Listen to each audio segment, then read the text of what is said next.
जय महाराष्ट्र. मी अनिकेत पेंडसे. पुढच्या 10 मिनिटात आपण घेणार आहोत 20 आंतरराष्ट्रीय घडामोडींचा आढावा. सुरुवात करूयात वर्ल्ड 20 न्यूजला.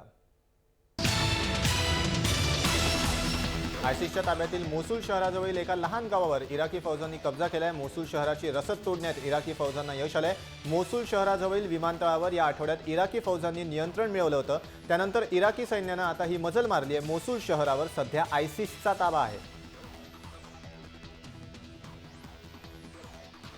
हिजबुल मुजाहिद्दीन या दहशतवादी संघटनेचा म्होरक्या बुरहान वानीच्या उदयाला भारत सरकारच जबाबदार आहेत अशी मुक्ताफळ उधळली आहेत फुटीरतावादी नेता सईद अली शाह गिलानींनी.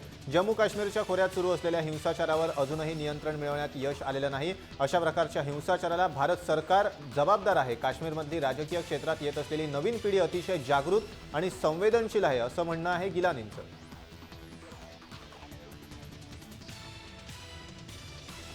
पेशावरमधल्या सैनिकी शाळेवरच्या अतिरेकी हल्ल्याचा मुख्य सूत्रधार अमेरिकेच्या ड्रोन हल्ल्यात मारला गेला. या शाळेवर 2014 मध्ये तेहरीक-ए-तालिबान पाकिस्ताननं हल्ला केला होता. या हल्ल्यात 140 विद्यार्थी मृत्युमुखी पडले होते. अफगाणिस्तानच्या नांगरहार प्रांतातल्या बांदर भागात अमेरिकेनं शनिवारी ड्रोन हल्ला केला. त्यात दहशतवादी कमांडर कारी सैफुल्ला याच्यासह उमर मंसूर उर्फ उमर नारे हा दहशतवादीही मारला गेला. उमर नारेच्या 3 सहकाऱ्यांचाही खात्मा झालाय. पाकिस्तानमध्ये फारशा प्रसिद्ध नसलेल्या मूव्ह ऑन पाकिस्तान या पक्षानं 13 शहरांमध्ये पोस्टर लावत देशामध्ये लष्करी राजवट लागू करण्याचं आवाहन केलंय. पाकिस्तानचे लष्कर प्रमुख जनरल राहिल शरीफ यांना उद्देशून असलेल्या या पोस्टर्समध्ये देशात मार्शल लॉ लागू करून लष्कर आणि तंत्रज्ञानाच्या सहाय्यानं सरकार स्थापन करावं असं म्हटलंय. जाने की बात है पुरानी, खुदा के लिए अब आ जाओ असं या पोस्टर्सवर लिहिलंय. रातोरात लावलेली गेलेली ही पोस्टर्स चर्चेचा विषय बनले.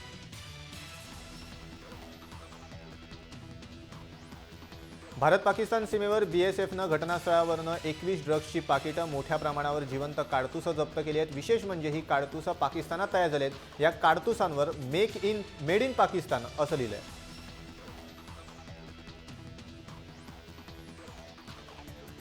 डॉक्टर झकीर नाईक यांच्या पीस टीव्हीचं प्रसारण रोखल्यानंतर बांगलादेश सरकारनं आता आणखी कठोर पावलं उचलायला सुरुवात केली आहे. इस्लामिक नेत्यांची अतिशय प्रक्षोभक भाषणं इंटरनेटवरून काढून टाकण्यासाठी हालचाली सुरू केल्या आहेत. बांगलादेश सरकारमधले माहिती मंत्री हसनुल हक इनू यांनी ही माहिती दिली आहे. बांगलादेश दूरसंचार नियामक प्राधिकरणाला सरकारनं आदेश दिलेत. त्यामुळे नाईक यांच्यासह बांगलादेशात बंदी घालण्यात आलेल्या अन्सराल इस्लाम बांगलादेशचाही समावेश आहे. दक्षिण चिनी समुद्रामधील सागरी सीमारेषेसंदर्भातील आंतरराष्ट्रीय न्यायालयाच्या निर्णयामुळे इथला संघर्ष अधिक भडकण्याचा इशारा चीनच्या अमेरिकेमधल्या राजदूतानं दिलाय. जागतिक व्यापाराच्या दृष्टिकोनातून अत्यंत कळीचा मार्ग असलेल्या दक्षिण चिनी समुद्रामधील बेटांच्या मालकी हक्कांवरनं सध्या वाद सुरू आहे. चीन आणि अमेरिकेमधल्या राजकीय तणावामध्ये वाढ होत असल्याची टीका चीनकडनं करण्यात आली आहे. दक्षिण चिनी समुद्रामधल्या बेटांवर चीनचा कोणताही अधिकार नसल्याचा स्पष्ट निकाल देणाऱ्या आंतरराष्ट्रीय लवादाचा निर्णय अभ्यासत असल्याची प्रतिक्रिया भारतानं व्यक्त केली आहे. भारतीय परराष्ट्र मंत्रालयातल्या एका ज्येष्ठ अधिकाऱ्यानं ही प्रतिक्रिया दिली आहे. दक्षिण चिनी समुद्रावर चीनचा कसलाही अधिकार नाही असं स्पष्ट शब्दात लवादानं सुनावलंय. लवादाचा आदेश आपल्या विरोधात जाणार हे पाहून चीननं आधीच या सुनावणीवर बहिष्कार टाकला होता.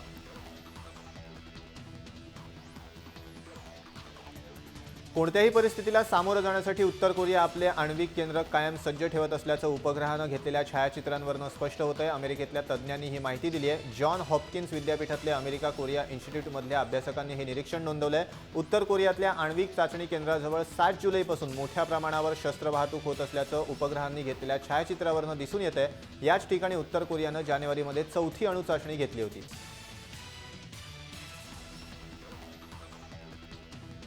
कटरीना या चक्रीवादळानं तडाखा दिल्यानंतर ईधी फाउंडेशननं मदतकार्यासाठी $1,00,000ची मदत केली अशी माहिती अमेरिकेचे पाकिस्तानमधले राजदूत डेव्हिड हॅले यांनी उघड केली आहे. ईधी फाउंडेशनचे संस्थापक आणि पाकिस्तानमधले ज्येष्ठ समाजसेवक अब्दुल सत्तार ईधी यांचं नुकतंच निधन झालं. हॅले यांनी ईधी यांना अमेरिकेतर्फे श्रद्धांजली वाहिली.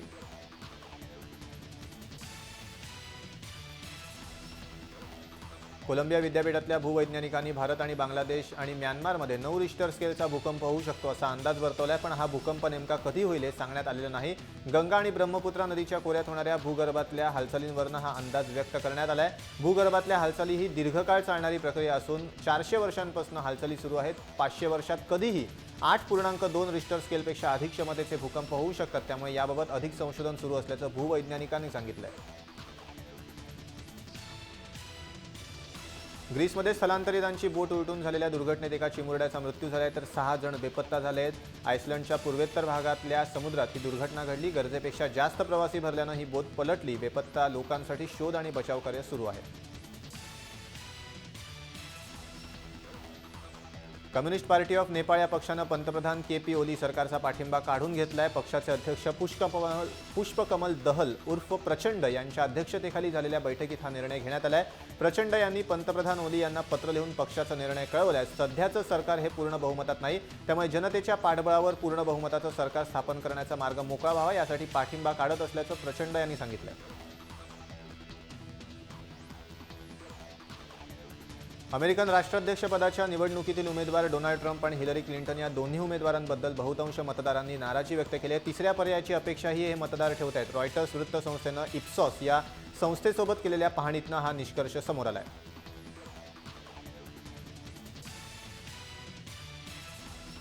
अमेरिकेतल्या मिशिगनमध्ये न्यायालयाच्या आवारात एका बंदूकधाऱ्यानं केलेल्या गोळीबारात न्यायालयातले 2 बेलिफ ठार झालेत। या घटनेत हल्लेखोरही ठार झाला असल्याचं पोलिसांतर्फे सांगण्यात आलंय। एक पोलीस आणि काही सामान्य नागरिक जखमी झालेत, त्यांच्यावर रुग्णालयात उपचार सुरू आहेत।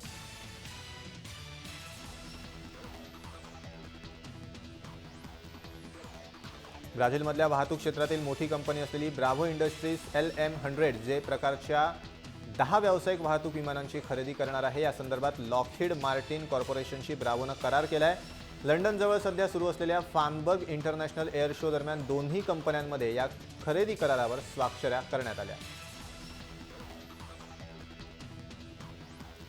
भारतातले वाढते रस्ते अपघात कमी करण्यासाठी वाहतूक व्यवस्थापनात नाविन्यपूर्ण तंत्रज्ञान आणि सॉफ्टवेअर आणण्याचा प्रयत्न सुरू आहे। रस्ते सुरक्षेसाठी अमेरिका भारताला सहकार्य करणार असल्याची माहिती केंद्रीय रस्ते वाहतूक आणि जहाज बांधणी मंत्री नितीन गडकरींनी दिली आहे। गडकरी हे सध्या अमेरिकेच्या दौऱ्यावर आहेत।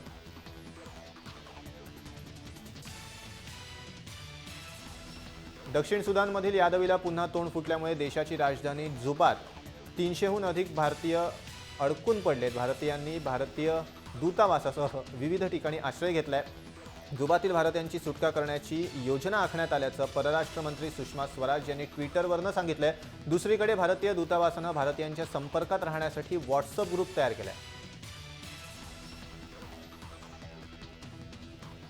माजी क्रिकेटपटू आणि पाकिस्तानचा राजकीय नेता इम्रान खाननं लग्नाची हॅट्रिक साधल्याची बातमी आहे। सोशल नेटवर्किंग साईटवर हा चर्चेचा विषय बनलाय। इम्रानची नवीन पत्नी पाकिस्तानमधील पंजाब प्रांतातील प्रसिद्ध मानिका कुटुंबातील असल्याचंही सांगण्यात येतं।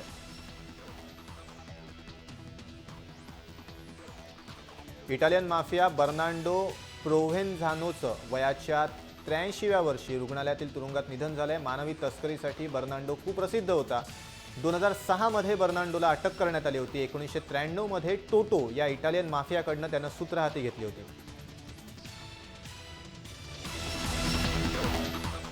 या होत्या 20 ठळक आंतरराष्ट्रीय घडामोडी। वर्ल्ड 20 न्यूजमध्ये वेळ झाले इथेच थांबण्याची। ताज्या अपडेट्ससाठी तुम्ही पाहत राहा जय महाराष्ट्र, थेट अचूक बिनधास्त।